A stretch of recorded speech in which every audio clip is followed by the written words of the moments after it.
우리는 이 예수님의 십자가 사랑을 너무 많이 들어서 잘 알고 있죠. 그 예수님의 십자가 사랑에 대해서 이야기할 때 우리가 어떤 표현을 많이 하냐면 값없이 주신 은혜라는 표현을 참 많이 합니다.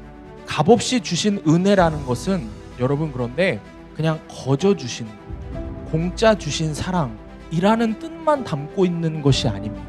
주님께 여전히 아무것도 하지 않은 우리에게, 그리고 아무것도 하지 않을 우리에게 주신 사랑이라는 뜻입니다. 말 그대로 주님이 우리에게 주신 그 사랑은 아무것도 갚을 능력이 없는 무능한 우리에게 돌려받으실 것을 전혀 계산하지 않고 주신 사랑이라는 뜻입니다. 아니, 오히려 말씀을 보면 주님께서 돌려받게 되실 것은 뭐였어요? 철저한 배신이었어요. 그럼에도 불구하고 주님은 사랑하시되 끝까지 사랑하시기로 작정을 하셨고 십자가에서 그 모든 사랑의 마침표를 찍으셨습니다. 여러분은 바로 이 주님의 사랑을 받은 예수님의 사람입니다. 적용 질문입니다. 아무것도 하지 않은 우리에게, 아무것도 갚을 능력이 없는 우리에게 값없이 주신 십자가의 사랑을 붙잡고 있습니까? 주님처럼 배신당하고 상처받을 것을 각오하면서까지 사랑하시겠습니까? 미국 시카고에 아주 유명한 신학교가 하나 있습니다. 신학교 이름은 휘튼 컬리지라고 하는 명문 기독교 대학입니다. 그런데 이 기독교 대학에 가면은 브랭카드 홀이라고 하는 건물이 하나 있습니다. 근데 이 건물을 보면은 건물 2층에 학교가 배출한 수많은 선교사님들의 사진이 이 2층에 걸려 있습니다. 몇 사람의 사진에는, 그 많은 사진들 중에 몇 사람의 사진에는 십자가가 옆에 함께 붙어 있는데, 그것은 선교사의 삶을 살다가 순교하신 분들을 기리기 위해서 순교를 했다는 표시로 십자가를 옆에 이렇게 표시를 해두었습니다. 그 학교 출신으로 선교지에서 순교한 선교사 중에는 짐 엘리엇이라고 하는 분이 있습니다. 이 짐 엘리엇이라고 하는 선교사님은 남미의 에콰도르, 그 중에도 아우카라고 하는 인디언 부족에게 선교를 가셨다가 이 인디언들의 공격을 받아서 순교를 하신 분입니다. 그런데 이 짐 엘리엇 선교사의 순교에 대해서 당시에 한 잡지사에서 이런 기사를 냈습니다. 그 기사에 이렇게 적혀 있습니다. 전도 유망한 청년이 이렇게 비극적인 죽음을 맞이하다니 이 얼마나 불필요한 낭비인가 라고 이야기를 했습니다. 이 기사를 보고 이 짐 엘리엇의 부인이 이렇게 이야기를 했습니다. 말씀을 삼가해 주십시오. 불필요한 낭비라니요. 제 남편은 바로 그 목적을 위해 그곳에 갔습니다. 자신의 생명을 드리기 위해 그 땅에 갔던 것입니다. 라고 대답을 하면서 남편이 휘튼 대학을 다닐 때 썼던 20대 때 썼던 큐티 노트 한 부분을 공개했습니다. 그 부분에 이렇게 적혀 있었습니다. 영원한 하나님의 나라를 얻기 위해 영원하지 않은 이 땅의 삶을 포기하는 것은 결코 어리석은 것이 아니다. 라고 적혀 있었습니다. 사랑하는 여러분, 오늘 말씀의 제목은 거룩한 낭비입니다. 말씀을 통해서 주님을 위해서 나는 기꺼이 거룩한 낭비를 드릴 준비가 되어 있는지를 돌아보는 시간이 되기를 원합니다. 첫 번째로, 거룩한 낭비는 주님의 희생입니다. 거룩한 낭비는 우리를 위한 주님의 희생입니다. 오늘 본문의 말씀을 한번 살펴볼게요. 본문의 1절, 2절 우리 함께 보겠습니다. 1절부터 함께 읽습니다. 시작. 예수께서 이 말씀을 다 마치시고 제자들에게 이르시되 너희가 아는 바와 같이 이틀이 지나면 유월절이라 인자가 십자가에 못 박히기 위하여 팔리리라 하시더라. 자, 여기 말씀을 이렇게 보면요. 이틀이 지나면 유월절이다라고 이야기를 하고 있습니다. 이 말은 다시 말해서 예수님이 지금 이 말씀을 하시고 이틀 뒤면은 십자가에 달려서 죽게 되실 거다라는 것을 이야기하는 것입니다. 그리고 이어서 주님께서 말씀하신 게 인자가 십자가에 못 박히기 위하여 팔리리라 말씀을 합니다. 여러분, 이 말씀을 메시지 성경에서는 이렇게 기록하고 있습니다. 이틀 후면 유월절이다. 그때 인자가 배반당하고 넘겨져 십자가에 못 박힐 것이다. 여러분, 이 말씀, 오늘 본문의 마태복음 26장 2절의 말씀을 통해서 예수님께서 거듭해서 말씀하시는 건 뭐냐면 당신이 배반당할 것이다. 당신이 팔릴 것이다. 당신이 십자가에 못 박힐 것이다. 말씀하십니다. 여러분, 예수님께서는 다 알고 계셨습니다. 자신이 3년 동안이라는 시간 동안 함께 먹고 자고 동고동락하면서 그렇게 사랑했던 자신의 제자가 당신을 배반하고 팔아넘길 것을 이미 알고 계셨습니다. 그럼에도 불구하고 예수님은 십자가에 못 박힐 것이다 라고 말씀을 하시죠.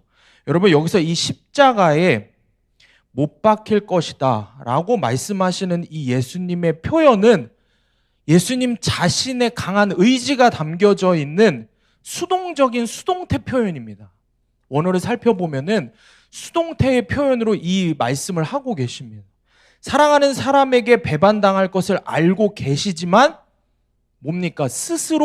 예수님 스스로 선택해서 끝까지 사랑하셔서 십자가에서 죽으시겠다고 말씀하고 계십니다. 제자들과의 최후의 만찬에서도 똑같이 예수님 말씀하셨어요. 요한복음 13장 1절을 보면 이렇게 기록합니다. 유월절 전에 예수께서 자기가 세상을 떠나 아버지께로 돌아가실 때가 이른 줄 아시고 세상에 있는 자기 사람들을 사랑하시되 끝까지 사랑하시니라. 사랑하는 여러분, 주님이 자신이 사랑하시던 사람에게 배반당할 것을 알고 계시면서도 사랑하셨습니다. 사랑하시되 끝까지 사랑하셨습니다. 그리고 마침내 십자가에서 죽으셨습니다. 고난주간을 시작하는 오늘입니다. 고난주간을 시작하는 오늘, 여러분은 주님의 이 깊은 사랑을 얼마나 깊이 깨닫고 깊이 묵상하고 계십니까? 얼마나 예수님의 십자가 사랑을 나에게 실제가 된 이야기로 받아들이고 계십니까? 우리는 그렇죠. 이 예수님의 십자가 사랑을 너무 많이 들어서 잘 알고 있죠. 그 예수님의 십자가 사랑에 대해서 이야기할 때 우리가 어떤 표현을 많이 하냐면 값없이 주신 은혜라는 표현을 참 많이 합니다. 값없이 주신 은혜라는 것은 여러분, 그런데 그냥 거저 주시는 것, 공짜 주신 사랑이라는 뜻만 담고 있는 것이 아닙니다. 주님께 여전히 아무것도 하지 않은 우리에게, 그리고 아무것도 하지 않을 우리에게 주신 사랑이라는 뜻입니다. 말 그대로 주님이 우리에게 주신 그 사랑은 아무것도 갚을 능력이 없는 무능한 우리에게 돌려받으실 것을 전혀 계산하지 않고 주신 사랑이라는 뜻입니다.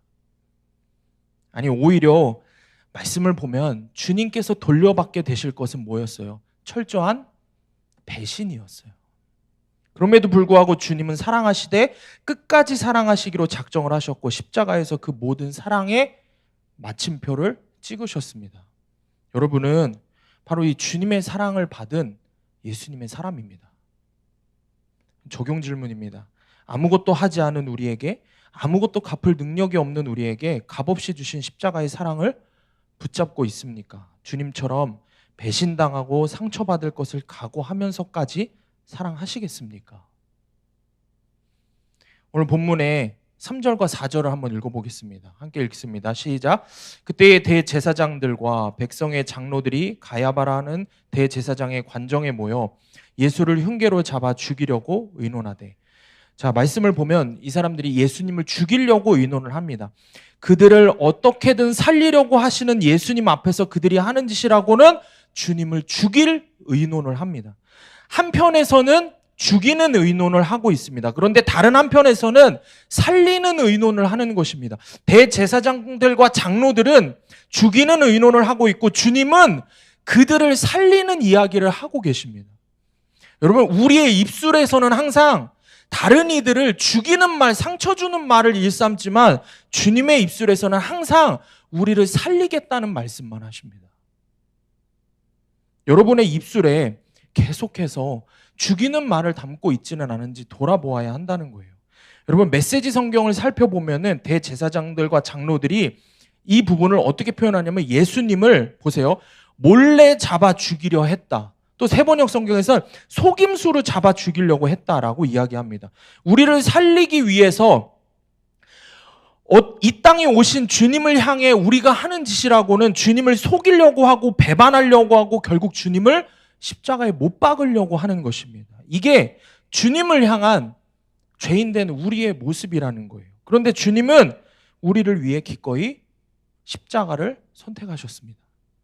우리를 위해 기꺼이 자신의 몸을 희생하기로 작정하신 것입니다. 여러분은 이 십자가의 은혜를 가볍게 여기면 안 됩니다. 이 십자가는 바로 우리를 향한 주님의 희생, 거룩한 낭비입니다. 세상에서 가장 거룩한 낭비입니다. 여러분 생각을 해보세요. 도저히 그러실 필요가 없는 분이, 아니 사실 그렇게 하시면 안 되는 세상에서 가장 귀하신 창조주가 도저히 그런 사랑을 받을 자격이 없는 세상에서 가장 낮고 천한 나를 위해서 십자가에서 죽으신 것입니다. 여러분 어떻게 가장 귀한 분이 가장 천한 나를 위해서 십자가에서 죽으실 수 있습니까? 가장 깨끗한 분이 가장 더러운 나를 위해서 자기 목숨을 내어줄 수 있다는 말입니까? 그러니 이 십자가의 죽음은 사실은 이 세상의 계산기로 우리의 머리로 아무리 계산을 해도 타산이 맞지 않는 낭비입니다. 그런데 주님은 이것을 거룩한 낭비라고 말씀하십니다. 기꺼이 우리에게 허락하신 거룩한 낭비라고 말씀하십니다. 나를 살릴 수만 있다면 수백 번 십자가에서 죽으실 수 있다는 나를 향한 포기하지 않는 사랑이 주님의 사랑입니다. 제가 신학교 시절에 정말 아끼고 사랑했던 동생이 하나 있었습니다. 제가 학부를 다른 학교를 다니다가 편입을 와서 처음에 아는 사람이 많이 없었어요. 그래서 그때 저와 함께 편입을 했던 친구입니다. 근데 이 친구가 처음에 참 예의 바르고 싹싹한 모습을 보면서 가정교육을 참 잘 받았구나, 부모님께 사랑을 많이 받으면서 자랐구나 생각을 했어요. 그런데 얼마 뒤에 알게 된 사실이 이 친구가 어린 나이에 엄마 아빠를 다 잃고 힘들게 자랐다는 겁니다. 적잖이 놀랐던 기억이 있습니다. 이 친구가 자기가 기억하는 이제 내가 세상에 홀로 남겨졌구나 라고 생각한 것이 언제였냐면 초등학교 4학년 여름방학 때 노가다 현장에서 벽돌을 날르면서 다 지어지지 않는 골조만 있는 건물 위에서 한 3층 되는 높이에서 밑에를 바라보면서 그런 생각을 했다고 합니다. 이제 나밖에 없구나 세상에. 어릴 적에 친척집에서 이 친구가 형과 함께 얹혀서 살았는데 말 그대로 드라마에서 나올 법한 무시와 고난을 겪으면서 살았습니다. 밥을 먹을 때면 큰 집 식구들이, 참 이 이야기 들었을 때 정말 화가 많이 났었는데, 큰 집 식구들이 먹다가 남은 밥과 반찬을 그런 바가지 같은 데 있잖아요. 화장실에서 쓰는 바가지 같은 데다가 다 섞어서 비벼서 그걸 먹으라고 했다고 합니다. 무시를 받는 거는 일상이었고, 그래도 이 친구는 갈 데 없는 형과 자기를 거두어 주신 그 큰 집 어른들께 감사했다고 합니다. 근데 그러던 어느 날 돌아가신 아버지가 사실은 이 두 형제에게 엄청나게 큰 유산을 남겼다는 걸 알게 됐어요. 그런데 그 모든 유산을 큰 집 식구들이 이야기하지 않고 갈취한 것입니다. 결국에는 말할 수 없이 큰 상처를 받고 형제가 집을 나왔어요. 여기저기 떠돌다가 한 교회에 정착하게 되어서 이 친구는 신학교까지 오게 되는 것입니다. 이 친구에게는 말할 수 없이 아픈 마음의 병이 있었습니다. 심한 그런 공황장애가 있었어요. 근데 사역을 해야 하잖아요. 신학생이니 전도사니 사역을 해야 하는데 이런 마음의 병 때문에 사실 되게 많이 힘들어했어요. 사역을 하기가 힘들었던 적도 있어요. 겉으로는 정말 성실하고 똑똑한 친구인데 속은 그렇지 않은 거죠. 하나님과의 관계에서 많은 어려움들도 있었고 그게 결국 사람들과의 관계에서도 계속해서 어려움을 나타내 보였습니다. 그래서 제가 너무 도움을 주고 싶었어요. 주님께서 제가 이 친구와 만나게 하신 이유가 있을 거라고 믿었습니다. 그래서 이 친구가 하나님 더 깊이 만나고 주님 사랑 바르게 알면은 반드시 그 마음의 상처가 치유될 것이라는 확신이 있었습니다. 그런 바람이 제 안에 있었어요. 그래서 그때부터여서 아내한테 그 이야기를 하고 이 친구를 챙겨주기 시작했어요. 어쩌면은 처음에는 이 친구 사정을 듣고 그냥 안타까운 마음으로 도움을 주었던 것 같은데, 시간이 지나면서 정말 정이 많이 쌓이고 점점 가족과 같이 생각하면서 사랑하게 되고 제가 힘이 되어주고 싶었어요. 그리고 제 아내도 같은 마음으로 이 친구를 잘 챙겨줬습니다. 그래서 일주일이면은 3, 4일 정도는 저희 집에 와서 밥을 먹고 반찬도 만들어주고 여러모로 계속해서 챙겨줬습니다. 한 번은 이 친구가 제가 사용하는 이 아이패드가 부러웠나 봐요. 이렇게 저렇게 물어보더라고요. 뭐 얼마냐, 어떻게 사야 되냐, 무슨 모델을 사야 되냐 물어보더니 살려고 하다가 가격이 만만치 않으니까 그냥 포기를 하는 눈치였습니다. 그 모습이 마음에 걸려서 아내하고 상의를 하고 나서 생활비를 쪼개서 이 친구에게 아이패드를 선물을 해줬습니다. 근데 선물을 받은 이 친구보다 선물을 주었던 우리 부부가 더 기뻤던 그런 시간들이었습니다. 그렇게 시간이 계속 지나면서 정말 많이 친해졌죠. 그런데 어느 날 몇 가지 사소한 일들로 제가 이 녀석에게 혼을 좀 냈습니다. 평소 같으면은 저하고 10살이 넘게 차이가 나니 그냥 큰 형처럼 생각을 했는데 죄송하다고 이야기할 녀석인데, 그날은 본인도 화가 많이 났었나 봐요. 처음으로 제 말에 따지면서 덤비더라고요. 화가 정말 많이 났습니다. 근데 제가 정말 화가 났던 이유는 이 친구가 했던 한마디였어요. 형님, 제가 부모님이 안 계셔도, 제가 고아여도 저한테 이렇게 혼낼 거예요? 이렇게 말하는 그 한마디에 정말 너무 많이 실망이 되고 너무 많이 제 안에 상처가 됐어요. 그리고 제가 생각했어요. 아, 내가 지한테 어떻게 마음을 주고 정말 너 변화시키기 위해서 어떻게 노력했는데 네가 어떻게 나한테 이럴 수 있지? 너무 실망스럽고 화가 나서 용서가 되지를 않는 거예요. 그리고 이 녀석을 진짜 앞으로 상대하지 말아야겠다 마음을 먹었습니다. 며칠을 밤에 잠이 오질 않아서 화가 풀리지를 않았어요. 그런데 그렇게 며칠이 지난 어느 날 주님이 기도의 자리로 저를 부르셨고 주님이 당신의 마음을 부어주시면서 말씀하셨어요. 제게 주셨던 주님의 말씀은 그래도 사랑할 수 없겠냐? 그래도 끝까지 사랑할 수 없겠냐? 내가 너 사랑한 것처럼 그래도 사랑할 수 없겠냐? 이 말씀을 하시는 거예요. 주님 이 말씀에 마음이 정말 무너져 내렸지만 사실 저는 쉽게 아멘을 하지 못했어요. 왜냐하면 제가 준 사랑이 너무 크다고 생각을 했기 때문에, 그 배신감 때문에. 그렇게 사랑해 주었는데도 변하지 않은 이 녀석에게 더 이상 제가 사랑을 주고 싶은 마음이 없어지는 거예요. 그때 한참 유튜브나 이런 데서 많이 유행했던 말이 뭐였냐면은 사람은 고쳐 쓰는 게 아니다. 사람 변하지 않는다. 어디에서 많이 나왔냐면 백종원 씨의 골목식당 그 올라오는 그 빌런들 시리즈 이런 데 댓글을 보면 사람 고쳐 쓰는 거 아니다. 막 이런 말들이 있는 거예요. 근데 저는 그 말을 보고 아멘이 나오더라고요. 주님의 음성에는 아멘이 안 나오고 이 말에 아멘이 나오더라고요. 그렇게 제 안에 이 해결되지 않는 마음을 갖고 씨름하고 있을 때 주님이 떠오르게 하신 한 이야기가 있었습니다.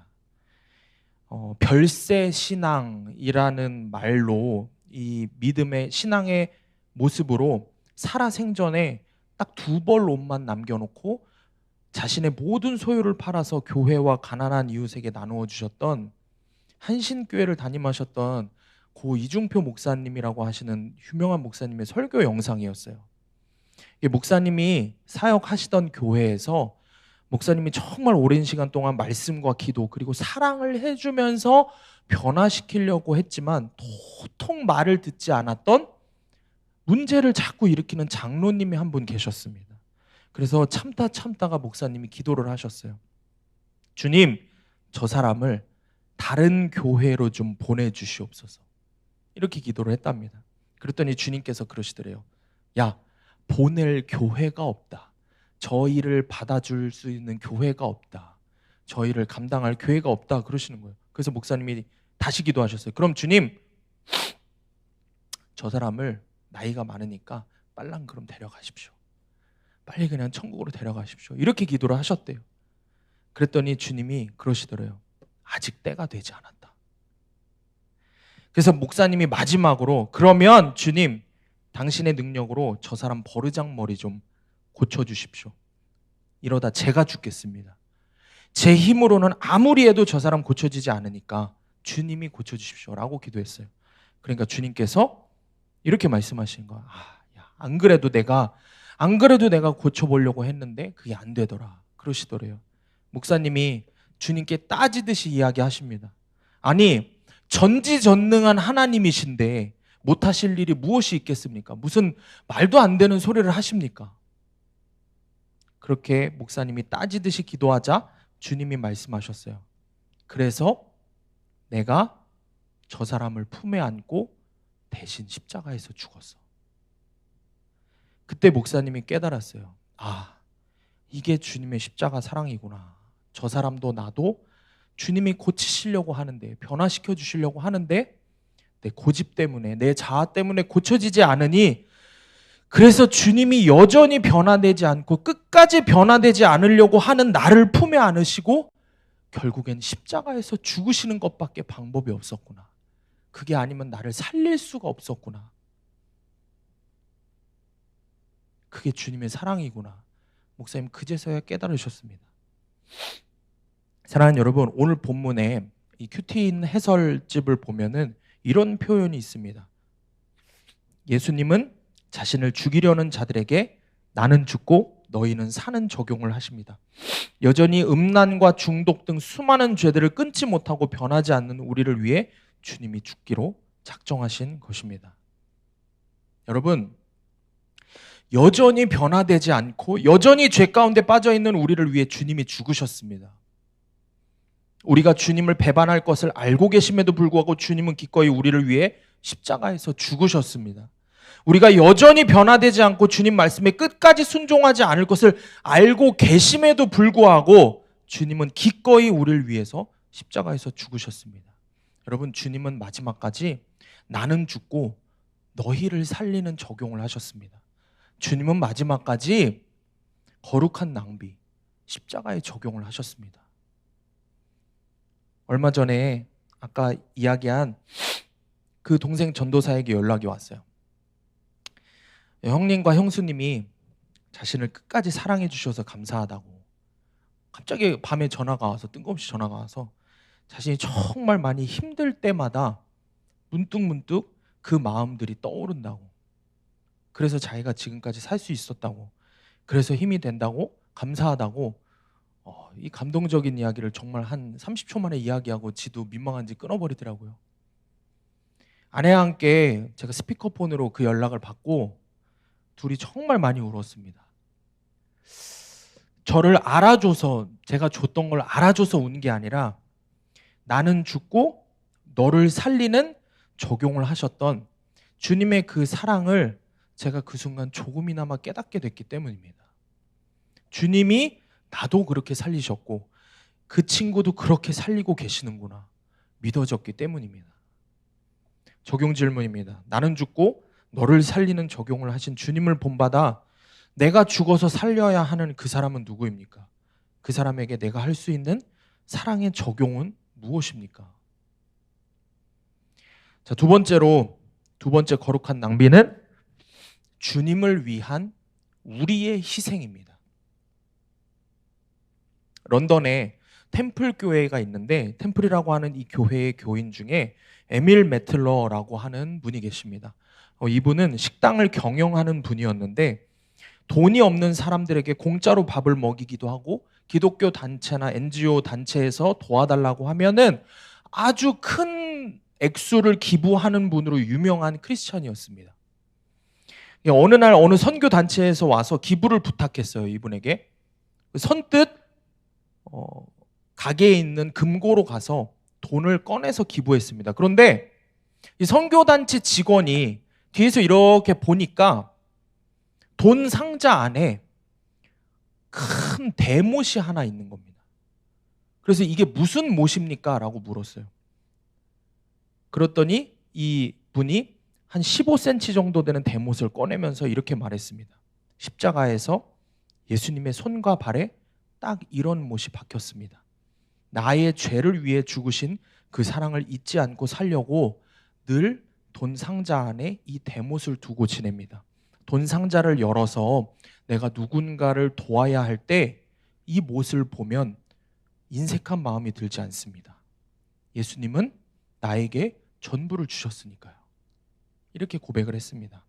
사랑하는 여러분, 주님은 여러분을 위해 생명을 주시면서 거룩한 낭비를 하셨습니다. 여러분은 그럼 주님을 위해 어떤 거룩한 낭비를 하시겠습니까? 오늘 본문의 6절과 7절 말씀 우리가 함께 읽겠습니다. 시작. 예수께서 베다니 나병 환자 시몬의 집에 계실 때에 한 여자가 매우 귀한 향유 한 옥합을 가지고 나와서 식사하시는 예수의 머리에 부으니. 자, 우리가 잘 알고 있는 말씀입니다. 여인은 예수님을 위해 아주 귀한 향유 옥합을 예수님 머리 위에 붓습니다. 자, 그런데 여자가 예수님께 부어드린 향유의 값어치는 300데나리온이라고 하죠. 당시 노동자의 1년 품삯이라고 합니다. 매우 귀한 향유 옥합이었어요. 아마 4천만 원 정도라고 합니다. 자, 여기서 그럼 7절에서 이야기하는 이 매우 귀한 향유, 이 매우 귀한 향유를 원어로 분석을 해보면은 1차적인 의미는 귀중한 향유입니다. 귀중한 향유라는 표현을 갖고 있어요. 그런데 두 번째로 더 깊은 의미를 갖고 있는 게 뭐냐면 희생이라는 표현을 갖고 있습니다. 희생을 치렀다라는 것입니다. 희생을 치른이라는 뜻으로 이 해석이 됩니다. 매우 귀한 향유가. 여기서 희생은 예수님의 희생이면서 동시에 여인의 희생을 의미합니다. 여러분, 우리가 오늘 함께 부른 찬양 있죠? 내 삶을 깨뜨립니다. 바로 이 여인의 이야기를 갖고 지은 찬양입니다. 찬양의 가사를 보면은 이렇게 이야기를 고백을 하죠. 날 위해 십자가에서 깨뜨리신 사랑, 오늘도 그 사랑 안에 나 거합니다. 주님의 생명 내 안에 있고 주님의 사랑 날 강권하니 나 오늘도 주께 내 삶을 깨뜨립니다. 날 위한 주님의 십자가 희생, 날 위해 십자가에서 깨뜨리신 그 사랑 때문에 나도 주님께 내 삶을 깨뜨린다고 고백을 합니다. 여자는 그저 돈으로 값을 매겼을 때 값이 많이 나가는 향유를 부은 것이 아닙니다. 자신의 삶을 깨뜨려 자신을 희생하며 주님께 향유를 부은 것입니다. 여러분, 다른 복음서를 보면요, 분명하게 이야기를 합니다. 이 향유 옥합을 깨뜨려서 주님께 부었다라고 기록을 하고 있습니다. 여러분, 당시 이렇게 비싼 향유 옥합은요, 주둥이가 아주 긴 호리병에 담겨 있었습니다. 그런데 그 병을 깼다는 얘기는 무엇을 의미하냐면 그 비싼 향유를 지금 남김없이 전부 다 붓겠다는 의미입니다. 여인은 자신의 가장 귀한 것 전부를 남김없이 주님께 드린 것입니다.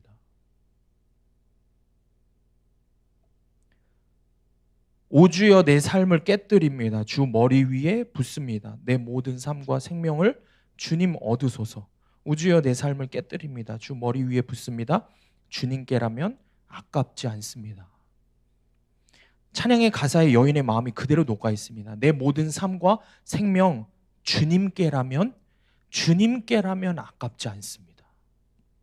사랑하는 여러분, 여러분에게도 이 여인과 같은 주님을 향한 사랑이 있습니까?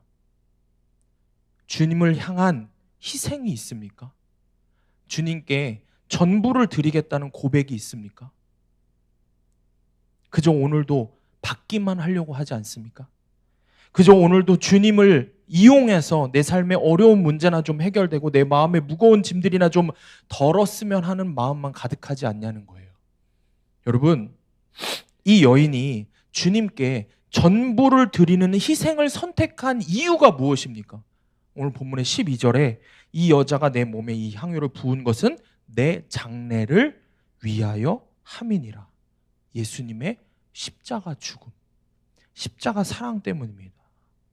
여전히 죄인된 자신을 위해 십자가에서 죽으심으로 자기에 대한 사랑을 확증하실 주님의 그 사랑을 알고 있었기 때문에 여인은 기꺼이 자신의 전부를 드렸습니다. 그래서 여인은 그렇게 자신의 전부를 아낌없이 두 번 생각하지 않고 그대로 드리는 것입니다. 사랑하는 여러분, 로마서 5장 8절 말씀. 이제 대부분이 다 이 말씀을 암송할 수 있어요. 우리가 아직 죄인 되었을 때 그리스도께서 우리를 위하여 죽으심으로 하나님께서 우리에 대한 자기의 사랑을 확증하셨느니라. 여러분, 이 구절을 이야기하면, 이 구절을 알려주고 이 구절을 여러분들이 암송을 하고 묵상을 하면 어때요? 그냥 울면서 아멘 아멘 감사하죠. 감사합니다 감사합니다 해요. 그런데 그래서 이 여인은 로마서 5장 8절에 그 주님의 사랑에 아멘하고 자신의 삶을 깨뜨려 자신의 전부를 드렸습니다. 그런데 여러분은 어떻습니까? 로마서 5장 8절 말씀, 나를 여전히 죄인된 나를 그래도 사랑하신다는 말씀에는 아멘하지만, 그렇게 아멘 하지만, 그래서 그 말씀은 그렇게 힐링이 되고 힘이 된다고 하지만 왜 여러분은 주님께 그런 사랑을 드리려고 하지 않습니까? 왜 노력조차 하지 않냐는 거예요. 왜 한두 번 주님께 사랑을 드리려고 뭔가를 해보려고 하다가 안 되면 그냥 때려치고 맙니까? 왜 여전히 내가 사랑하는 주님을 십자가에 못 박은 그 더러운 죄들로 여러분의 시선을 계속해서 두고 사냐는 거예요. 우리는 도대체 왜 주님을 위한 희생을 하지 못하는 것입니까? 여러분, 설교 시작 때 이야기했던 짐 엘리엇 선교사님이 대학 시절에 썼던 일기와 그 기록 중에 일부를 좀 보여드릴게요. 이런 고백을 합니다. 하나님, 마른 막대기 같은 제 삶에 불을 붙이사 주님을 위해 온전히 소멸하게 하소서. 여러분, 이게 몇 살 때입니까? 23살 때입니다. 또 주님의 삼키는 불로 제 피를 태우소서. 제 것이 아니기에 아끼지 않겠습니다. 주님, 가지소서, 다 가지소서. 제 생명을 세상을 위한 희생으로 부으소서. 이렇게 고백을 합니다. 여러분 또래의, 여러분과 다르지 않는 사람입니다. 여러분과 전혀 다를 바 없이 똑같이 예수님의 십자가 사랑을 받은 사람입니다. 그리고 자신이 순교하게 될 아우카족에게 떠나기 전에 이런 기도를 했습니다. 하나님, 저를 어서 아우카족에게 보내주소서. 아버지, 제 생명을 취하소서. 제 것이 아니기에 아끼지 않겠습니다. 주님, 가지시옵소서. 다 가지시옵소서. 피는 주님의 제단 앞에 흐를 때만 가치 있는 것입니다. 나의 하나님, 제 삶은 주의 것이오니 다 태워주소서. 저는 오래 사는 것을 원치 않습니다. 다만 주 예수님처럼 꽉 찬 삶을 살기를 원합니다. 사랑하는 여러분, 주님이 여러분을 위해 십자가에서 죽으셨음을 믿으십니까? 주님이 여러분을 위해 전부를 내어주셨음을 믿으십니까? 그렇다면 여러분은 주님께 무엇을 드리시겠습니까? 여인과 같이 여러분의 삶을 깨뜨려 여러분의 전부를 드리실 수 있겠습니까? 짐 엘리엇 선교사 같이 내 피와 내 삶이 모두 주의 것이오니 주님께 내 생명을 드리겠다는 고백을 하시겠습니까? 여인은 주님께 전부를 드렸습니다. 그런데 제자들은 이러한 여인의 희생에 헌신내 화를 냅니다. 8절 말씀을 보면, 그런데 제자들이 이것을 보고 분개하여 말하였다. 왜 이렇게 낭비하는 것이요? 뭐라고요? 낭비라고 표현합니다. 가난한 자들에게 주지 왜 낭비하냐고 따집니다. 짐 엘리엇 선교사의 죽음을 두고도 세상 사람들은 이 얼마나 불필요한 낭비냐라고 이야기를 했습니다. 세상은 언제나 주님을 위해서 드리는 희생을 보고 낭비라고 이야기합니다. 전부를 주신 주님께 내가 전부를 드리는 희생을 하지 못하는 이유가 여기에 있습니다. 낭비라고 생각합니다. 아깝다고 생각합니다. 세상의 기준, 세상의 생각, 세상의 말들이 내 머릿속에, 내 마음에 가득하기 때문에 주님 앞에서도 끊임없이 계산을 합니다. 그러니 주님 앞에서 끊임없이 인색한 것입니다. 한 청년이 얼마 전에 수요 예배 안 나왔어요. 왜 나오지 않았냐고 연락을 했어요. 다음날 에어컨 설치를 해야 하는데 미리 집을 정리해야 돼서 못 나왔다는 겁니다. 그럼 예배 끝나고 해도 되지 않냐? 라는 제 질문에 이 친구가 장황하게 설명을 했어요. 수요 예배도 나오고 늦게 집에 가서 집도 정리하고 다음날 새벽 기도 나와서 예수동행 모임도 나오고 에어컨도 그래서 다음날 설치하고 이걸 다 하면 너무 힘들 것 같다는 겁니다. 여러분, 이 이야기를 들으면서 어떤 생각이 들으세요? 너무나 이 생각의 과정, 프로세싱 과정들이 너무 우리의 생각과 딱 맞지 않습니까? 이 말에 아멘이 나오죠. 지금까지 설교에 아멘이 나오는 게 아니라 이 말에 너무 아멘이 나오죠. 그러니 수요 예배는 빠지고 예수동행 모임 나오고 에어컨 설치하고 딱 그렇게 생각을 한 거예요. 계산을 해보니까 그게 굉장히 합리적인 거예요. 이러면 딱 자신의 스케줄에 그게 최대한 노력이라는 말입니다. 여러분 어떻습니까? 이 맞는 말이죠. 여러분도 근데 이런 식으로 항상 생각하지 않아요?